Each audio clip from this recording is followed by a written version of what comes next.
ದೆಹಲಿಯಲ್ಲಿ ನಡೆದ Bharat AI impact ಶೃಂಗಸಭೆ 2026ರಲ್ಲಿ ಅಂಗೀಕರಿಸಲಾದ ಕೃತಕ ಬುದ್ಧಿಮತ್ತೆ ಕುರಿತ ದೆಹಲಿ ಘೋಷಣೆಯನ್ನು 89 ದೇಶಗಳು ಹಾಗೂ ಅಂತಾರಾಷ್ಟ್ರೀಯ ಸಂಸ್ಥೆಗಳು ಅನುಮೋದಿಸಿವೆ. ಎಐ ಘೋಷಣೆ ಅಂಗೀಕರಿಸಲು ಬಾಂಗ್ಲಾದೇಶ ಸಹಿ ಹಾಕಿದ 89ನೇ ದೇಶವಾಗಿದೆ. ಇದು ಆರ್ಥಿಕ ಬೆಳವಣಿಗೆ ಮತ್ತು ಸಾಮಾಜಿಕ ಒಳಿತಿಗಾಗಿ ಎಐಯನ್ನು ಬಳಸಿಕೊಳ್ಳುವ ಜಾಗತಿಕ ಒಮ್ಮತವನ್ನು ಪ್ರತಿಬಿಂಬಿಸುತ್ತದೆ.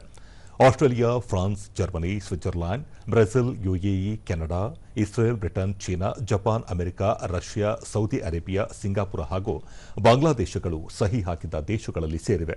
ಕಳೆದ ಶುಕ್ರವಾರ ದೆಹಲಿಯಲ್ಲಿ ಸಮಾಪನಗೊಂಡ ಎಐ ಶೃಂಗಸಭೆಯಲ್ಲಿ ಜಗತ್ತಿನ ಬಹುತೇಕ ದೇಶಗಳು ಪಾಲ್ಗೊಂಡಿದ್ದವು. ಜನಹಿತಾಯ ಸರ್ವಜನ ಸುಖಾಯ